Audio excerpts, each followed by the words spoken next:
Halo semuanya, perkenalkan saya Iqbal Haryadi. Saya Fahri Amirullah. Kita dari kitabisa.com, dan kitabisa.com adalah website penggalangan dana untuk berbagai hal, dan salah satu yang kita fokuskan adalah untuk kegiatan sosial. Dan karena itu kita juga bekerja sama dengan banyak sekali NGO, organisasi non-profit untuk melakukan penggalangan dana secara online di kitabisa.com. Nah selain itu, karena kita juga dari awal ingin membantu NGO dan kegiatan-kegiatan sosial ini memiliki dampak yang jauh lebih besar dengan teknologi digital, makanya kita membuat webinar ini. Jadi disclaimer, ini adalah di webinar pertama kami untuk non-profit khususnya gitu ya.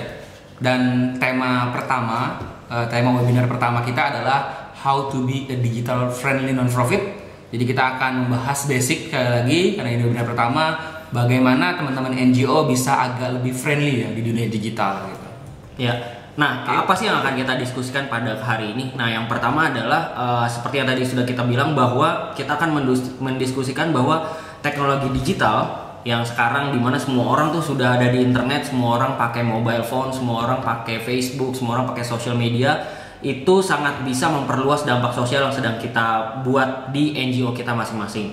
Nah, yang kita lihat adalah bahwa NGO sebagai salah satu real change maker yang benar-benar membuat perubahan di berbagai bidang sosial di grassroots di bidangnya masing-masing juga harus ambil bagian nih dari perkembangan dunia digital ini. Jangan sampai kita ketinggalan, dan harusnya kita bisa memanfaatkan semua perkembangan ini untuk memperluas dampak sosial kita.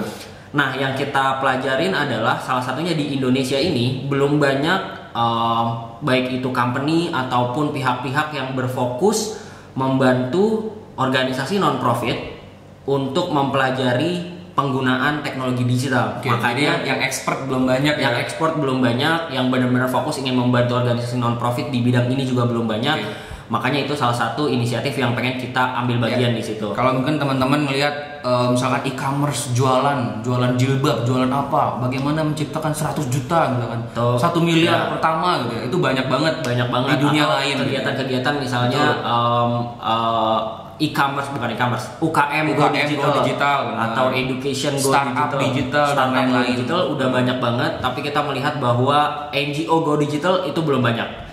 Nah, ini salah satu yang pengen kita bahas dan pengen kita diskusikan pada hari ini. Betul. Nah, kenapa kita merasa perlu? Selagi karena kita dari kitabisa.com, kita sedikit banyak lebih dari 2 tahun ya berpengalaman juga mengelola fundraising digital, dan salah satunya makanya kita bikin webinar ini untuk membantu NGO supaya lebih maksimal lagi gitu ya. Kenapa kita harus ada di internet gitu ya? Sepertinya ini basic, karena teman-teman udah tahu semua, apapun sekarang ada di handphone, ada di desktop. Kita mau googling apa, itu pasti kita mau cari panti asuhan, yang pertama orang lakukan itu pasti googling gitu ya. Jadi contohnya misalnya gini, waktu itu saya punya temen ya, dia di SLB, sekolah di luar biasa di Bogor, tiba-tiba bilang, Mas, saya dapat telepon nih dari Malaysia, katanya ada orang tiba-tiba mau donasi ke yayasan saya gitu. Jadi dia nggak tahu apa-apa karena dia punya website, yang websitenya itu pun nggak diurusin gitu ya. Tapi karena dia eksis, ditemukan di dunia maya gitu ya, di dunia website, akhirnya dia dikontak orang, akhirnya dia ditemukan gitu ya. Jadi ada orang yang tiba-tiba dapat donasi karena dia simply punya website gitu aja. Bahkan pengalaman kami sendiri di Kitabisa, kalau misalnya teman-teman buka ya, googling, misalkan kita googling ya, panti asuhan di Depok nih, saya udah cobain contoh. Jadi ini contoh panti asuhan di Depok. Kalau saya googling panti asuhan di Depok, ini ada satu campaign, kita bisa lihat ya. Ini campaignnya masih ada di page one istilahnya, ada di halaman 1 Google gitu ya. Jadi kita beberapa kali nelfon, ini nggak sekali ya, kita beberapa kali ditelepon sama orang, halo Mas, saya mau bantu nih panti yayasan Bina Balita Ceria gitu. Wah Pak, itu campaign apa ya Pak gitu ya? Karena ini perlu teman-teman tahu, ini ada sekitar, kita udah lebih dari ada 2000 campaign yang live di Kitabisa. Jadi kalau teman-teman nanya, Mas saya mau donasi di campaign ini nih, kita bingung gitu ya.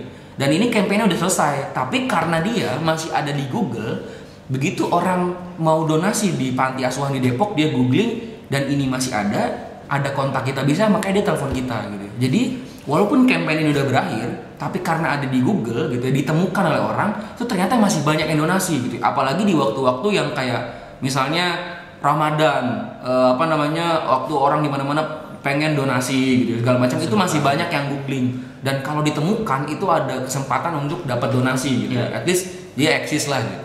Jadi apa yang tadi Fahri ceritakan adalah contoh-contoh di mana bagaimana internet itu sangat membantu organisasi non-profit, sangat membantu yayasan untuk ditemukan dan akhirnya bisa mendapatkan manfaat yang lebih banyak. Baik itu bentuknya donasi, baik itu akhirnya bentuknya orang jadi tahu ada panti asuhan kita, ada NGO kita, ada kegiatan-kegiatan yang sedang kita lakukan di lapangan dan seterusnya. Jadi itulah kenapa kita merasa bahwa dunia internet ini, dunia digital ini sangat penting untuk diketahui oleh organisasi non-profit. Dan karenanya kita juga perlu tahu bahwa kita juga perlu memahami bahwa teknologi digital itu tidak mengganggu apapun yang kita lakukan pada di kegiatan kita masing-masing gitu. Kita beberapa kali mendapatkan feedback dari teman-teman NGO yang ketika kita bilang, ayo kita go digital, punya website, punya sosial media, gitu ya. Tapi mereka menolak karena merasa kayaknya NGO gue dengan kondisi sekarang karena kita juga kegiatannya lokal dan nggak perlu diketahui orang banyak, nggak ada masalah, jadi gue nggak perlu punya sosial media dan sebagainya. Which is benar di satu sisi, tapi di sisi lain dengan tidak ada di internet kita kehilangan kesempatan untuk memperluas dampak kita, memperbanyak orang-orang yang mengetahui kegiatan kita dan memperbanyak orang-orang yang bisa membantu kegiatan sosial kita. Jadi itulah kenapa berada di internet, berada di sosial media dan menjadi NGO yang digital friendly sangatlah penting. Sekali lagi berarti ini tidak menggantikan ya. Tidak menggantikan. Jadi mas kayak online terus, offline-nya nggak ada, enggak. Jadi tidak menggantikan, maksudnya adalah ini sebagai salah satu usaha untuk meleverage, gitu, memperluas diketahui orang, makin banyak kegiatannya akhirnya diikuti orang gitu. Dampaknya bisa lebih luas gitu. Jadi tidak menggantikan apa yang sudah teman-teman lakukan di dunia offline lah gitu. Betul. Nah, selanjutnya kita akan langsung masuk bahasan. Jadi bagaimana caranya organisasi non-profit kita menjadi organisasi yang digital friendly atau sangat eksis di dunia digital, gampangnya gitulah. Nah, ada 3 hal yang akan kita bahas, yang akan kita diskusikan pada hari ini, yang perlu dilakukan untuk menjadi non-profit yang digital friendly. Yang pertama, kita harus punya online presence, harus ada di dunia online. Yang kedua, kita harus bisa mendapatkan supporter, mendapatkan pendukung, baik itu orang yang berdonasi maupun orang yang volunteer menjadi relawan. Dan yang ketiga adalah bagaimana caranya kita mengengage atau berinteraksi dengan supporter kita. Nah, kita akan bahas satu persatu. Ini simply kita punya tagline lah gitu ya. If you don't exist online, you don't exist gitu ya. Jadi ini banyak banget orang yang nggak ada di dunia maya itu karena maksudnya kalau kita nggak ada di dunia maya gitu ya, itu simply kita bisa dianggap nggak ada gitu ya. Itu bahaya gitu. Padahal teman-teman kegiatannya banyak banget, membantu orang lain, nolongin warga X, nolongin kampung X, nolongin pemuda di desa X gitu ya. Tapi kalau teman-teman nggak bisa ngedokumentasiin ya dan nggak ada di dunia maya, itu kadang orang menganggap itu kegiatan lu nggak ada deh gitu. Gue udah googling, lu nggak ada kegiatannya kan di internet ya, kayaknya lu nggak ngapa-ngapain. Itu sedih banget pasti gitu ya. Jadi tanpa bermaksud untuk ria, mas kita nggak mau ria nih, kita nggak mau publikasi di dunia online. Ini kita tidak mau berdebat ke arah sana. Tapi kalau teman-teman bisa mendokumentasikan hadir di dunia maya dan ngasih tahu dampaknya, ini akan sangat bagus. Dan teman-teman kalau tidak eksis di dunia online, itu akan mungkin bisa dianggap nggak eksis juga, nggak ada. Padahal kegiatan udah banyak banget. Dan itu kita sangat menyayangkan gitu ya, orang-orang yang udah mendedikasikan hidupnya tapi ternyata bisa dianggap nggak ada karena simply nggak ada di dunia online. Karena simply kalau misalkan lu mau dapat nih fanpage, gue bikin yayasan nih bro, yayasan X, yang pertama lu lakuin apa? Yang pertama lakukan pasti Google atau nyari di Facebook atau nyari di Instagram gitu. Jadi gue nggak bakal datang ke tempat lu gitu kan. Jadi wah ini gue bikin pemberdayaan di kampung X di Bojonegoro misalnya. Ya gue gak akan datang ke Bojonegoro gitu ya, tapi nyari dulu di dunia online gitu. Itu pentingnya. Jadi if you don't exist online, ya you don't exist gitu. Itulah mengapa poin pertama dari cara menjadi non-profit yang digital friendly adalah kita harus eksis di dunia online. Nah, gimana caranya eksis di dunia online? Kita sebenarnya gampang, kita nggak akan kasih tips yang susah-susah. Karena kita tahu juga NGO teman-teman pasti sibuk dengan kegiatan masing-masing, dan jangan sampai kegiatan dunia digital ini justru lebih banyak daripada kegiatan yang sebenarnya. Nah, makanya kita kasih tips-tips yang gampang. Nah, yang pertama adalah kalau kita mau eksis di dunia online, yang pertama bisa dilakukan adalah harus punya website.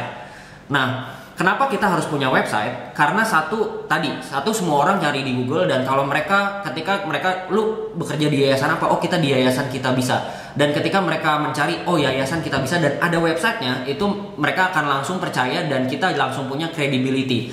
Jadi poin pertama dari kenapa kita harus punya website adalah karena itu meningkatkan kredibilitas NGO kita.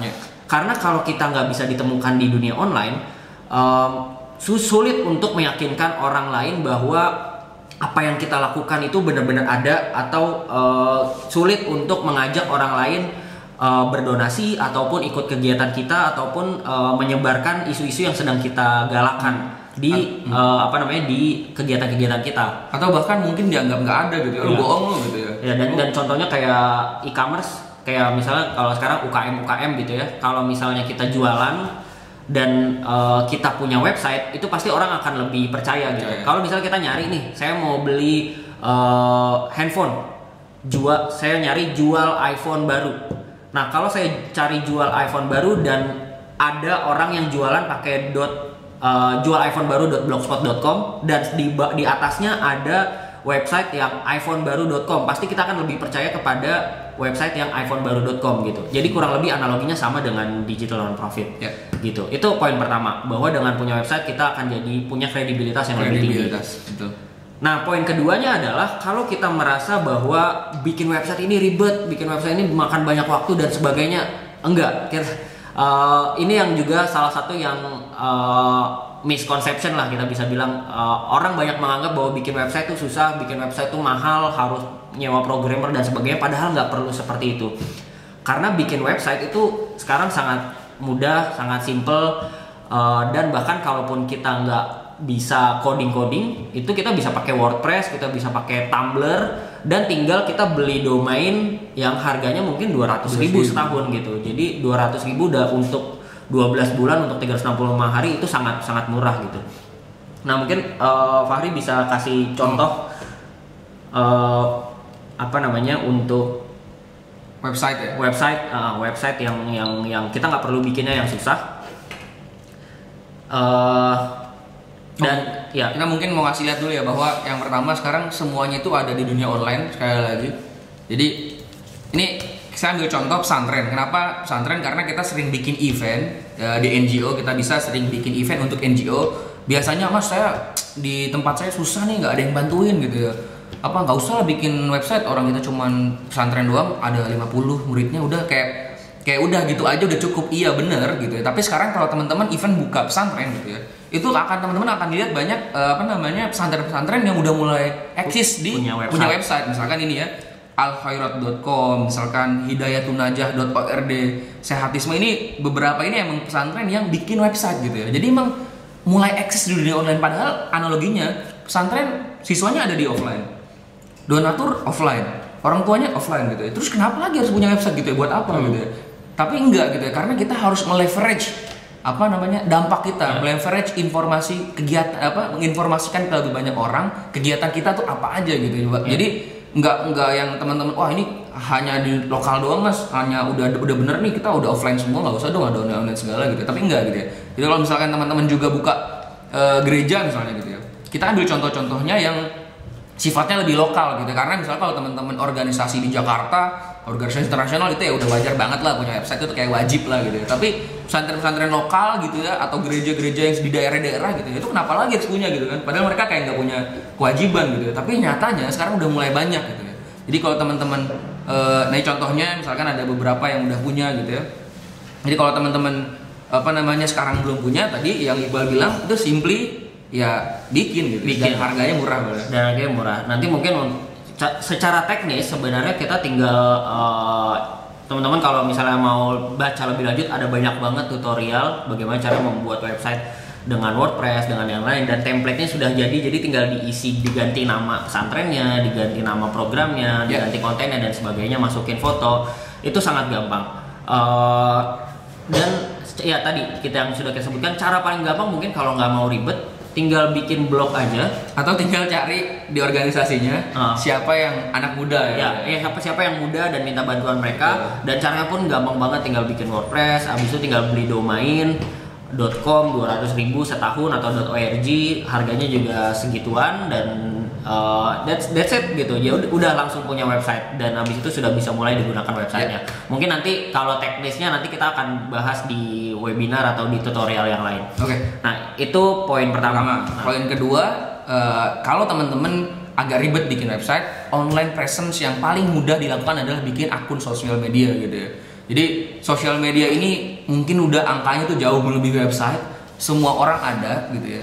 Mas, sosial media tuh apa aja yang paling banyak? Saya bingung nih, bikin Facebook, bikin Tumblr, bikin Twitter, bikin Instagram, nggak perlu gitu ya. Tapi kalau teman-teman kita udah pengalaman menggunakan beberapa sosmed. Kalau teman-teman resource-nya terbatas, yang paling mudah dibikin itu adalah Facebook ya. At least punya Facebook fanpage lah gitu ya, atau Instagram tuh paling gampang bikin dua hal itu gitu ya. Karena semua orang sekarang ada di sosmed. Kalau teman-teman even nggak punya itu agak-agak ini ya. Jadi agak harus segera dibikin. Benar. Jadi kan sosial media ada banyak. Betul. Dan sebenarnya kita bisa pakai semuanya. Tapi kalau misalnya kita ribet ngurusnya, kita sangat menyarankan minimal banget punya Facebook. Setelah punya Facebook dan bisa punya waktu lebih untuk mengurus sosial media yang lain, kita sarankan untuk punya Instagram. Karena sekarang Facebook dan Instagram itu dua sosial media yang paling besar dan paling efektif untuk kita gunakan di Indonesia. Dan gampang banget ngurusnya.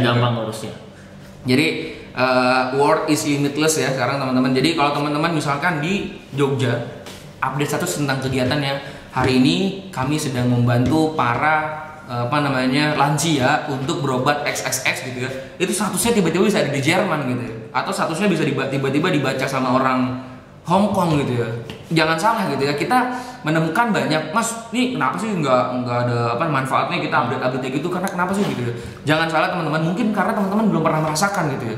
Kita juga sedikit amazed, misalnya ada beberapa campaign kita bisa yang donaturnya itu PPI ya, jadi ada Perhimpunan Pelajar Indonesia, atau misalkan orang-orang Indonesia yang nggak ada di luar negeri tiba-tiba donasi gitu ke campaign yang ada di Kita Bisa, simply karena mereka tahu dari Facebook. Mas, jadi ada campaign di Jogja nih misalnya, tiba-tiba donasi orang Hong Kong atau orang Jepang gitu ya, orang Indonesia yang ada di sana pengen bantuin karena dia tertarik atau peduli sama isu pengen nolong lansianya gitu ya. Itu jangan salah, jadi status Facebook kita itu bisa tiba-tiba membawa donasi dari orang-orang luar gitu ya. Jadi jangan, Mas, kayak kita nggak pernah dapat itu ya, mungkin karena teman-teman belum nyoba gitu ya. Jadi sekarang ini dunia kayak nggak ada batasannya lagi, nggak ada negara X, negara Y, negara apa gitu ya. Dari sosial media kita, status teman-teman minta bantuan, ngasih tahu informasi itu bisa tiba-tiba di reach sama siapapun. Jadi poin ini penting banget karena kita selalu gini ya, teman-teman ini udah mendedikasikan hidupnya untuk melakukan hal baik gitu ya. Hal baiknya harus dikasih lihat ke orang gitu, dan Facebook itu jadi sebuah tempat yang sangat mudah dipakai untuk ngasih tahu ini ke semua orang. Sekali lagi, ini bukan tentang ria dan lain-lain, ini perdebatan ya, tapi bahwa memberitahukan hal baik, mengajak orang lain untuk ikutan baik itu definitely great thing ya. Jadi nggak ada yang salah tentang ngasih tahu itu. Ya, agak melebar dikit. Ya, itu juga yang kita pengen lakukan di sosial media. Di sosial media ini ada banyak banget konten, dan kita tahu banyak banget konten negatif. Ada orang fitnah, ada orang hoax dan segala macam. Dan dengan kita ikut menceritakan apa-apa yang kita lakukan di NGO kita ikut berkontribusi memberikan konten-konten positif di sosial media, dan akhirnya bisa membawa lebih banyak orang untuk ikutan berbuat baik gitu. Jadi kalau misalkan kegiatan-kegiatan kita, misalnya ada yang protes, Mas, ini di Facebook isinya fitnah terus, makanya bikin konten yang positif gitu. Jadi jangan ngeluh karena bikin gitu. Ya, karena apapun yang kita lakukan udah pasti NGO melakukan hal-hal baik gitu. Pasti baik kontennya. Pasti baik. Jadi kalau kita menceritakan itu, orang-orang juga akan banyak yang terinspirasi untuk ikutan berbuat baik. Jadi tadi dua sebenarnya, kita harus ada di online, dan yang bisa dilakukan ada dua opsi, bisa dua-duanya, bisa salah satunya.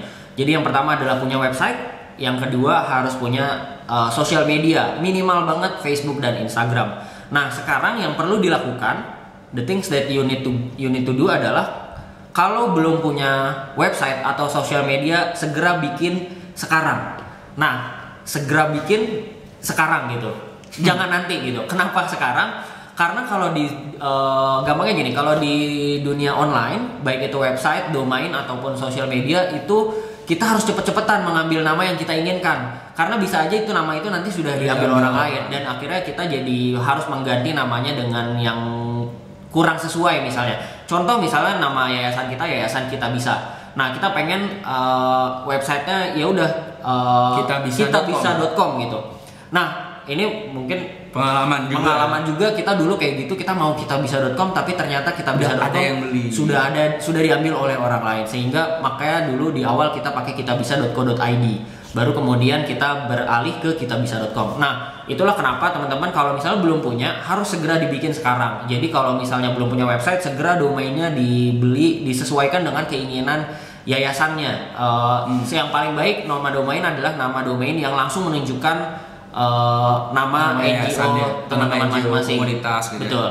Jadi bahkan even sosial media ya kan, misalkan www.instagram.iqbalharyadi gitu. Itu saya bisa ambil namanya dia kalau dia belum punya gitu ya. Jadi sehingga otomatis saya saya harus bikin akun yang lain gitu. Bisa makanya kalau teman-teman lihat artis juga lihat ada Iqbal 2103 itu kan ribet itu, tapi dia bikin terpaksa karena udah diambil orang lain. Nah, jangan sampai kalau ngeliat selebritis tiba-tiba namanya kok ini selebritis, misalkan nama selebritisnya .12 itu karena mungkin simply yang nama aslinya sudah diambil orang, jadi mau nggak mau dia pakai angka. Kan jelek banget misalnya nama yayasannya Yayasan Indonesia Bermartabat gitu ya. Tiba-tiba Yayasan Indonesia Bermartabatnya di Facebook, di Instagram udah diambil. Kan mau nggak mau jadi Indonesia Bermartabat 1981 gitu, atau aneh banget gitu ya. Harus Indonesia_bermartabat. Jadi nggak enak, susah ngasih tahu ke orang lain. Jadi harus dibikin sekarang. Nih saya kasih contoh sedikit ya. Kalau misalkan kita mau nyari gitu ya, misalkan ini kita buka ID Cloud Host, misalkan kita mau cari Indonesia Bermartabat gitu ya. Kita search. Ini adalah nanti teman-teman bisa cek, ini salah satu website aja. Wah, ini Indonesia Bermartabat bisa nih dibeli. Harganya 125.000, bagus ya. Jadi kalau misalkan ada yang lain Indonesia mengajar coba positif misalkan.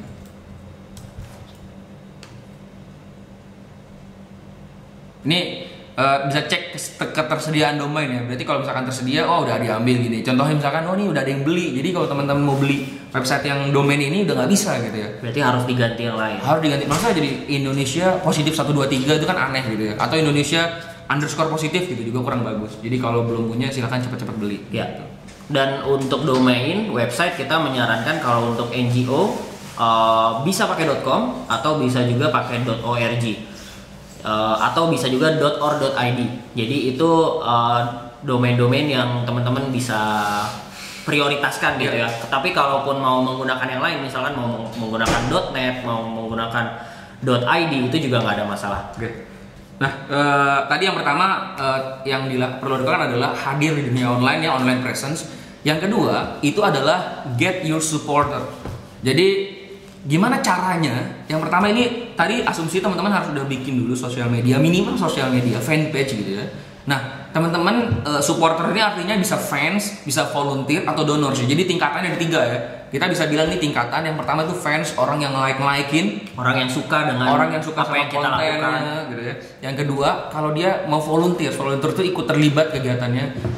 Guys, besok kita ada rencana untuk datang ke penerima bantuan, ngasih bantuan. Siapa mau ikut gitu ya. Terus ada yang mau ikut, itu volunteer gitu ya. Mereka datang ke tempat ke kita, ikut kegiatan itu volunteer. Yang ketiga, itu levelnya udah ngasih uang, donors gitu ya. Jadi guys, kita lagi mau bikin kegiatan nih di X, tapi dananya kurang untuk membantu mereka. Ada nggak yang mau donasi gitu? Jadi kalau dia udah sampai donors, berarti dia udah lovable tuh. Kita harus pegangin tuh. Jadi kita harus jaga donor kita gitu. Jadi kalau ada orang-orang yang mendukung kegiatan kita sampai mereka mau donasi, berarti itu istilahnya udah fans lah gitu, udah friend lah gitu. Jadi harus dijaga. Jadi levelnya 3, dari mulai fans, terus dia mau volunteer ikut kegiatan, tapi kegiatannya nggak only fisik ya, bisa jadi dia bantuin bikin website gitu ya. Itu volunteer. Jadi teman-teman jangan malu, kita lagi mau bikin website untuk yayasan ini nih, di tempat ini ada nggak bisa bantuin? Itu kita sih yakin pasti banyak ya yang mau gitu ya. Terus yang ketiga donors gitu. Jadi nggak harus fisik kegiatannya.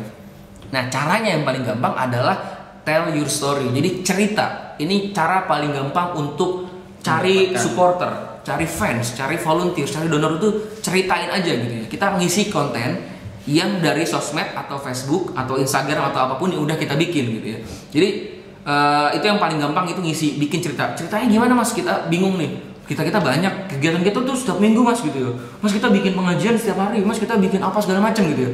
Itu simple. Yang pertama teman-teman lakukan adalah bisa dua hal. Yang pertama kita bikin at least profil tim. Jadi profil tim itu penting banget. Jadi ini di yayasan ini diinisiasi ternyata oleh tokoh agama misalnya. Itu harus di-mention gitu. Oh ternyata ini yayasannya punya ustadz ini nih gitu ya, atau punya tokoh polisi ini nih gitu. Itu harus di-mention. Jadi orang-orang harus tahu ini timnya siapa. Atau bahkan bisa juga menceritakan cerita personal dari timnya gitu. Orangnya misalnya di NGO kita nggak punya tokoh publik misalnya, tapi kita bisa juga menceritakan misalnya saya dan Fahri bikin NGO, bikin yayasan, dan saya bisa cerita kenapa saya awalnya motivasi kenapa saya akhirnya bikin yayasan ini. Mungkin saya tergerak karena sesuatu yang dalam hidup saya gitu, dan kemudian Fahri kenapa mau gabung, karena Fahri misalnya teman saya waktu kuliah, terus dia juga punya visi yang sama dan seterusnya. Itu juga udah jadi hal menarik yang bisa dibagikan di sosial media kita. Betul. Jadi orang baca cerita, orang suka baca cerita gitu. Karena memang orang buka Facebook atau buka sosmed emang pengen baca cerita kan. Jadi teman-teman kalau menyajikan cerita itu, pengalaman kami pasti works gitu. Atau yang kedua, selain profil tim, bisa juga profil penerima manfaat. Jadi misalnya kita bikin yayasan untuk lansia misalnya. Ceritain aja ini lansia X kondisinya gini. Kita cerita lah gitu. Kita ceritain mereka. Kita mau bantu anak kecil, anak kecilnya penderita kanker atau penderita penyakit tertentu. Kita ceritain mereka, profilnya kita ceritain, mereka butuh apa. Karena orang tuh suka baca cerita gitu ya. Jadi kita sering banget ngelihat ini, kita nggak sekali ngelihat ya. Kita sering banget ngelihat ada orang yang emang pengen bantu orang baik itu banyak banget gitu ya. Tapi simply karena mereka nggak tahu gitu ya. Jadi kalau teman-teman bisa ceritain isu, bisa ceritain penerima manfaat gitu ya. Tuh once teman-teman butuh apa, tuh kami yakin akan banyak yang bantu gitu ya. Jadi ya tentunya ini harus sebelumnya teman-teman harus konsisten dulu bikin kegiatan dan dokumentasiinnya gitu. Enggak tiba-tiba, Mas saya udah ngikutin nih status bersama saya tentang beneficiary, Mas saya nggak ada yang bantuin. Ya baru pertama kali bikin status, yang nggak langsung gitu juga gitu ya. Tapi teman-teman harus konsisten bikinnya, cerita segala macam gitu ya. Itu yang pertama, profil tim dan profil penerima manfaat. Yang kedua yang paling gampang itu ceritain tentang kegiatan atau aktivitas. Jadi di list gitu ya. Kita setiap minggu punya ini, malam Jumat punya ini, malam Minggu punya ini, weekend punya ini, Lebaran punya ini gitu. Itu di list aja. Dan abis di list jangan lupa difoto dan diceritain. Jadi kita bisa cerita sebelum kegiatan, saat kegiatan, dan sesudah kegiatan. Contohnya misalnya, kalau misalnya saya sama Iqbal mau bikin kegiatan tadi, bantuin anak kita mau visit kunjungan ke adik-adik penderita kanker, kita mau ngasih donasi, mau ngasih hadiah biar semangat. Itu kita bisa foto misalnya ke saat berangkat. Ya sebelum misalnya. Kita lagi beli hadiah nih. Lagi di tokonya lagi belanja. Betul, itu perlu diceritain. Mas nih segala-gala difotoin segala macam. Enggak ya. Sekali lagi ini untuk kenapa kayak gini? Karena orang pengen baca. Ini beneran gak sih lo bikin gitu? Ya, itu jadi, satu orang jadi bisa lihat bahwa kita beneran melakukan gitu ya. Yang kedua, orang tanpa harus ada di sana jadi bisa merasa bahwa dia adalah bagian dari kegiatan itu. Betul. Jadi ya tadi misalnya kasih contoh, kita mau melakukan visit ke panti asuhan, katakan seperti itu. Nah, sebelum melakukan itu kita belanja barang-barang yang mau kita kasih ke anak-anak panti asuhan, kita foto bahwa, kita lagi di Alfamart, kita lagi belanja ini gitu. Itu sebelum. Terus nanti saat sampai di sana, saat sampai di panti asuhannya, kita juga foto bahwa ini kita main sama anak-anak ini, kita kasih mereka senang, mereka bahagia, mereka bilang terima kasih dan seterusnya. Nanti setelah itu pun, setelah kita selesai misalnya kita sudah sampai di kantor kita lagi, dan ternyata kita dapat SMS misalnya dari salah satu pengurus dan satu pengurus panti asuhan yang bilang bahwa ada anak-anak yang bilang terima kasih.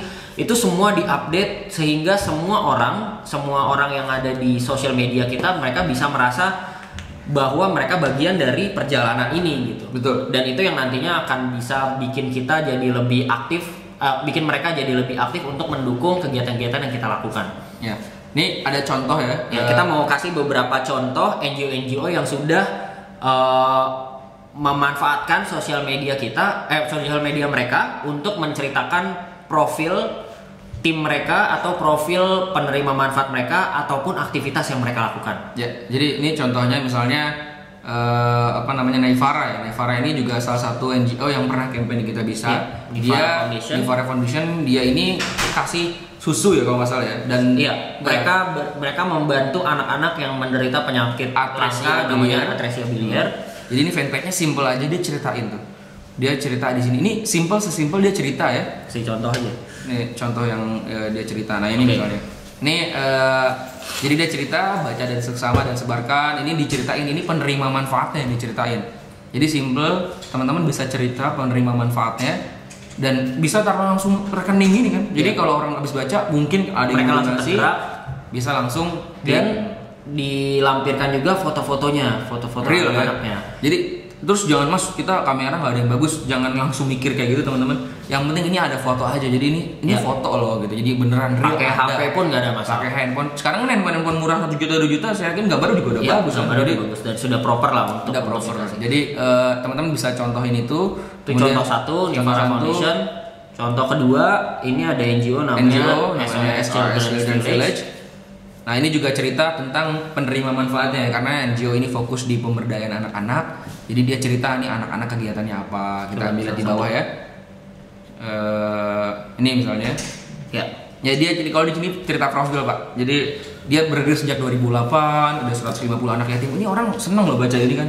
Oh beneran ya, 150 anak yatim udah ditolong loh di Aceh. Dan gitu ya, dan mereka menceritakan ini lokasinya di Malabo, di Aceh. Sehingga orang-orang yang mungkin bisa jadi misalnya dia tinggal di Aceh yang tadinya tidak tahu bahwa di Malabo ternyata ada kegiatan SOS Village jadi tahu, atau bisa juga orang-orang Aceh yang misalnya tinggal di Jakarta mau donasi gue pengen nih give back ke kampung gue nggak mau donasi ke yang Jakarta. Skemanya gini dulu Pak, misalnya ada orang Aceh pengen bantuin anak-anak Aceh yang ada di Aceh lagi pengungsian lah gitu ya, di tempat mereka nggak punya rumah segala macam habis apalah gitu ya, terus tiba-tiba dapat info, terus ini beneran gak nih gitu.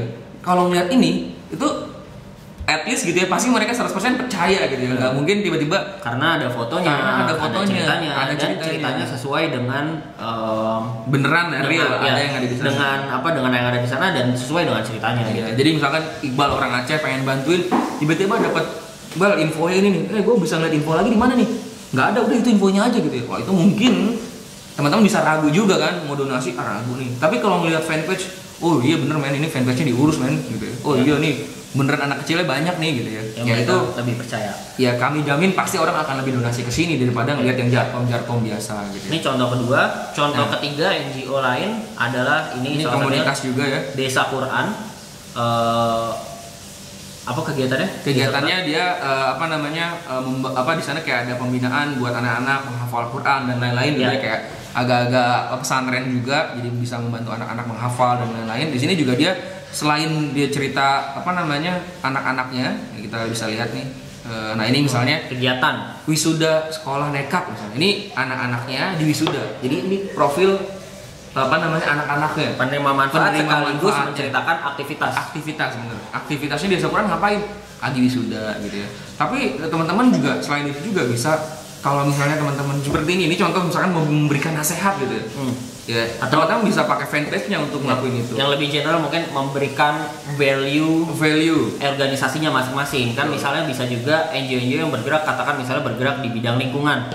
Nah bisa juga bikin quote-quote yang sesuai dengan lingkungan, atau mungkin bisa juga menceritakan isu yang berkembang tentang lingkungan dan lain-lain gitu. Jadi ada banyak kontennya. Nah ini contoh lain lagi, contoh terakhir. Nah ini Indonesia Mengajar. Ini teman-teman mungkin udah nggak asing ya. Jadi ini salah satu fanpage yang udah sangat engage ya. Jadi bagus banget menceritakan kegiatannya. Ini teman-teman bisa lihat. Yang paling saya suka adalah ketika teman-teman sudah berinteraksi. Ini contohnya nih ketika teman-teman update status, terus ada yang jawab gitu ya. Ini udah level interaksi ini udah bagus gitu ya. Jadi mereka karena mungkin udah konsisten kan, tiba-tiba dapat komentar, nggak tiba-tiba dapat like, tapi mereka konsisten menceritakan. Jadi ketika ada teman-teman update sesuatu, ini yang like 250-an, 1 share, jadi mereka mendoakan. Ini coba baca. Tetap semangat generasi ini kan mendoakan ya, berarti dia udah levelnya udah interaction gitu. Karena ini mereka sudah melihat di sini ada ceritanya. Jadi diawali dengan cerita, kalau di Indonesia Mengajar ada cerita dari orang yang mengajar mudanya. Terus kita bisa kasih lihat juga di sini contoh kegiatan salah satu pengajar yang memfoto anak-anak yang ada di desa yang dia tempati untuk mengajar tersebut. Gitu. Jadi balik lagi sebenarnya banyak cerita yang bisa kita bagikan yang yang berasal dari kegiatan-kegiatan maupun profil-profil dari NGO kita masing-masing gitu. Yang itu akhirnya nanti bisa membuat kita mendapatkan supporter baik berupa orang yang fans, orang yang suka dengan apa yang kita lakukan, ataupun relawan ataupun donatur. Ya, gitu. Nah ini simple, yang harus segera dilakukan adalah yang pertama buat list yang tadi ya, buat list profilnya, siapa aja orang yang bisa ceritain. Mas, kita mau bingung nih ceritain, nggak mungkin nggak ada yang bisa diceritain ya. Saya yakin pasti ada yang bisa diceritain. List kegiatannya, di list foto ya, siapa di kegiatan di foto, jangan lupa pakai handphone atau pakai apa. Ya, nggak perlu bagus banget. Ya, pede aja, pakai HP pun nggak ada masalah. Ya. Tapi karena emang sekarang zamannya narsis gitu dan mungkin bisa dimanfaatkan juga, jadi setiap ada kegiatan dikasih foto biar orang saat kita update bisa lebih percaya. Narsis positif lah ya. Nah, jadi terus Mas, kita nggak punya foto, nggak punya video, nggak punya profil kegiatan. Berarti mungkin teman-teman nggak punya yayasan sebenarnya gitu ya.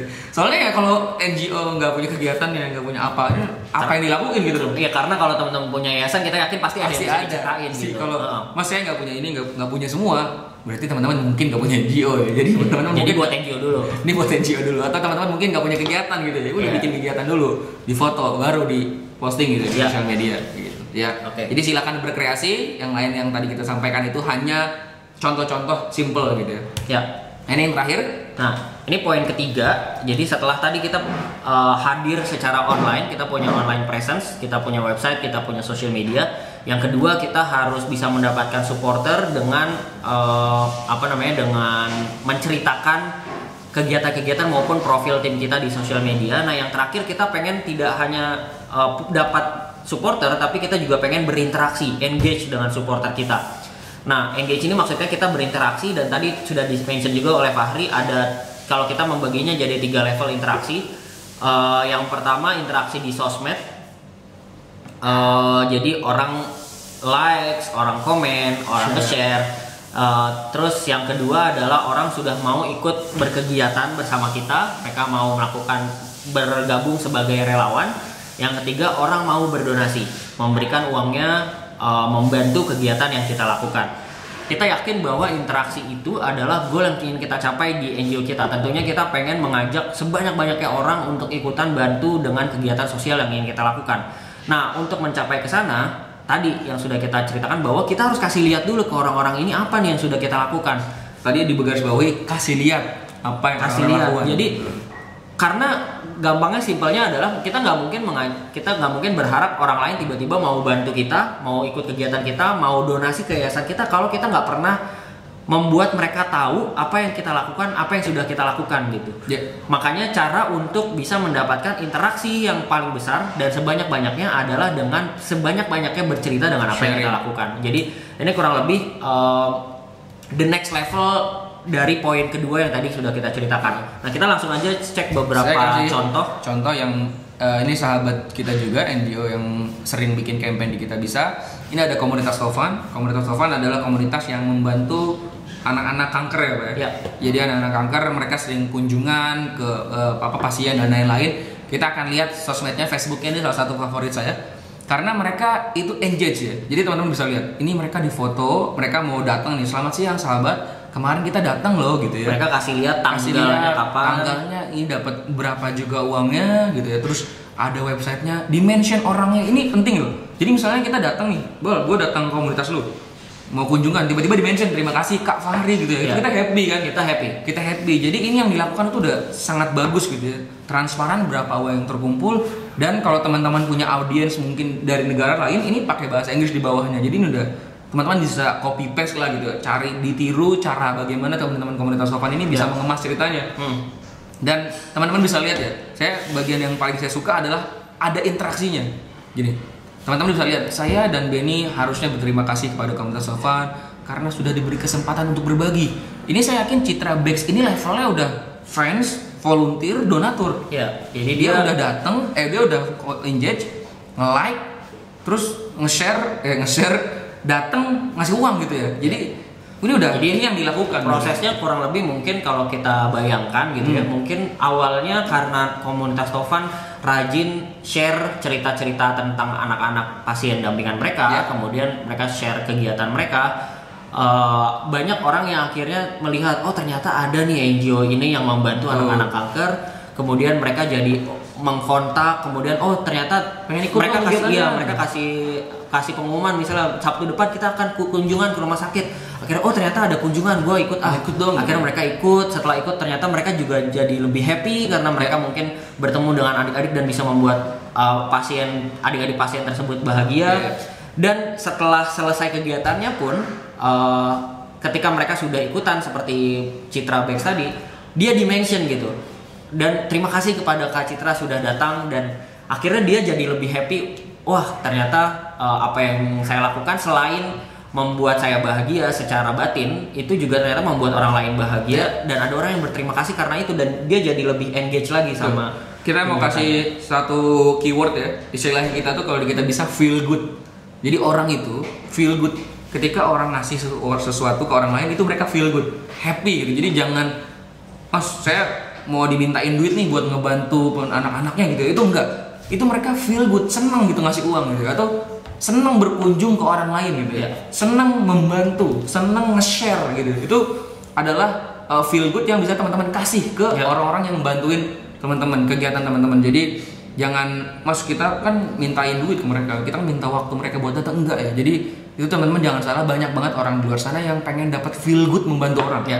Dan itu jadi poin, jadi jangan malu untuk ngajak orang lain, karena orang-orang tuh butuh gitu, kayak kebutuhan lain gitu ya, kebutuhan untuk menjadi orang baik, itu sangat banyak orang yang pengen kepuasan batin. Jadi ini salah satu keyword dari kita, silakan dimanfaatkan. Mungkin teman-teman yang udah punya fanpage belum tahu gimana cara manfaatinnya, bisa amati, tiru dan modifikasi fanpage-nya Komunitas Fun gitu ya.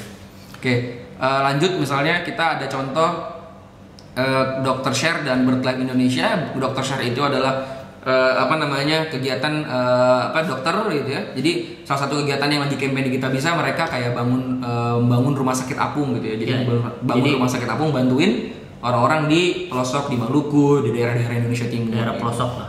Dan kalau teman-teman lihat Instagramnya, mereka beneran mendokumentasiin kegiatannya. Ini anak-anaknya ini orang lagi datang ke sana, ini perjalanannya. Ini kan teman-teman kan, jadi kalau ngeliat ini kan kita lagi ikut juga ya, ikut terbayang, gila ya. Oh bahwa tempatnya memang jauh gitu, di pedalaman, nggak ada aspal gitu-gitu. Jadi kita kayak lagi ikut perjalanan dia datang ke tempatnya gitu. Dan orang-orang jadi bisa merasa bahwa oh memang apa yang dilakukan oleh Dr. Share ini punya impact yang sangat besar buat komunitas yang ada di sana. Mereka juga ceritakan misalnya di sini pasien-pasien pengobatannya, sehingga orang-orang juga tanpa harus ke sana bisa ikutan merasa bahwa oh iya, gue juga bisa merasakan ternyata di sana susah, dan akhirnya bisa, kalau gue ada waktu nanti liburan bisa ke sana, gue mau ikutan ke sana. Atau kalau gue nggak ada waktu tapi gue punya rezeki lebih, gue bisa berdonasi kayak gitu. Ini contoh terakhir BirdLife Indonesia juga salah satu NGO yang kegiatannya BirdLife Indonesia, kegiatannya fokus di konservasi burung-burung di Indonesia, dan kurang lebih sama. Jadi kalau di NGO yang lain tadi, misalnya NGO yang bercerita tentang atau bergerak di bidang kesehatan, tadi Dr. Share mereka menceritakan kegiatan kesehatannya, pasiennya dan segala macam. Kemudian komunitas Tovan menceritakan pasien-pasien dampingannya. Kalau di BirdLife mereka juga menceritakan tentang beneficiary-nya. Kalau di sini kan tentu burung-burung langka yang ada di Indonesia. Ya. Kayaknya burung Indonesia. Oke. Benar.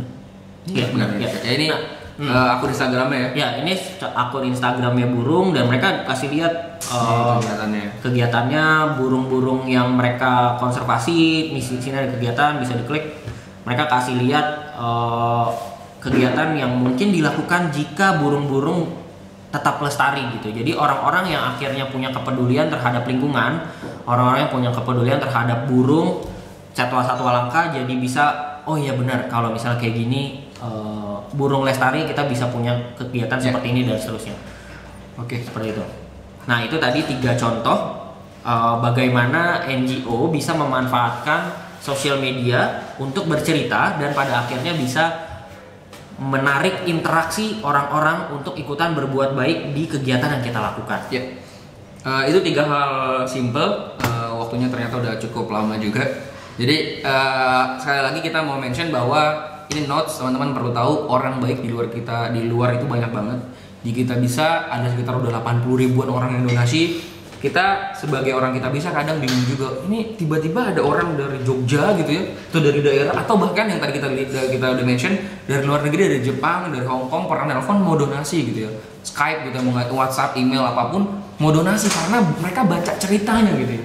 Jadi banyak banget orang itu mungkin yang kita bisa bilang masih sepersekian persen dari orang baik yang sebenarnya ada di sana. Sebenarnya ada. Jadi kalau teman-teman masih menganggap kayak Mas, ya udah deh nggak apa-apa, ya udah, ya emang itu itu terserah teman-teman pilihan gitu ya. Tapi kalau bisa memanfaatkan teknologi ini, ya itu akan sangat baik gitu. Jadi tadi memang poinnya adalah orang baik banyak banget, masih sangat banyak, tapi banyak sekali dari mereka yang pengen bantu tapi nggak tahu gimana caranya, atau simply mereka belum bertemu dengan NGO atau kegiatan yang teman-teman lakukan yang cocok dengan kepedulian yang mereka, karena orang kan berbeda-beda. Ada orang-orang yang misalnya mereka peduli dengan isu-isu hewan, ada yang peduli dengan isu kesehatan, yang kesehatan pun berbeda-beda. Ada yang peduli dengan kanker, ada yang peduli dengan anak kecil, ada yang peduli dengan kanker payudara spesifiknya misalnya. Itu banyak banget gitu. Jadi banyak, dan semakin banyak cerita-cerita ya, semakin sering kita menceritakan kegiatan NGO kita, semakin besar kemungkinan kita ditemukan oleh mereka. Makanya tadi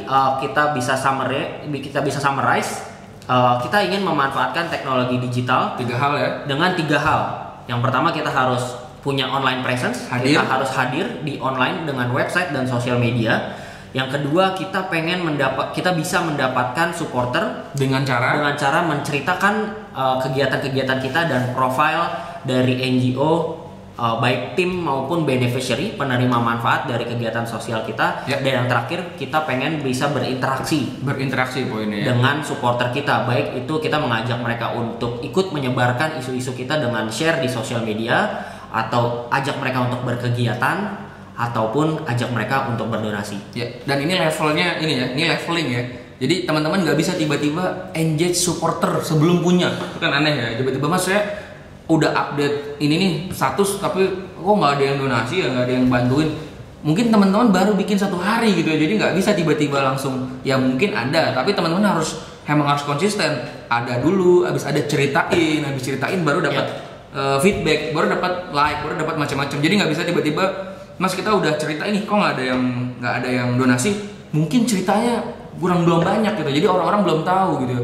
Ternyata pas kita scroll kontennya baru 3-tiganya juga sama misalnya isinya gitu. Tapi tiba-tiba pengen dapat donasi, atau Mas kita udah ngikutin nih di webinarnya tapi kok nggak ada yang bantuin segala macam. Itu nggak bisa kayak gitu juga. Jadi ini instan lah. Nggak instan. Ini interaksinya sama seperti yang teman-teman lakukan di Enjoy masing-masing, pasti paham sekali dengan proses. Dan kita juga tidak bisa bilang bahwa ini akan tiba-tiba langsung, tapi ini penting dan kami rasa sangat perlu untuk dilakukan. Jadi silakan teman-teman harus hadir di online, punya website, punya social media, tell your stories, dan kita ajak orang-orang baik di luar sana untuk ikutan gabung berkegiatan dengan kegiatan sosial yang kita lakukan di NGO kita masing-masing.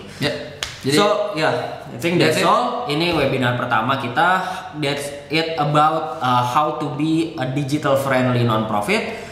Setelah ini nanti kita juga akan kirim ebook. Temanya apa nanti spesifiknya akan kita kabarkan lagi melalui email. Kalau ada pertanyaan, feedback, komentar atau apapun, silakan kirim email ke Iqbal atau email ke saya, bisa teman-teman lihat ya.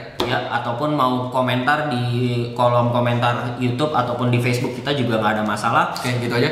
Terima kasih dari kita. Terima kasih. Sampai ketemu di webinar berikutnya.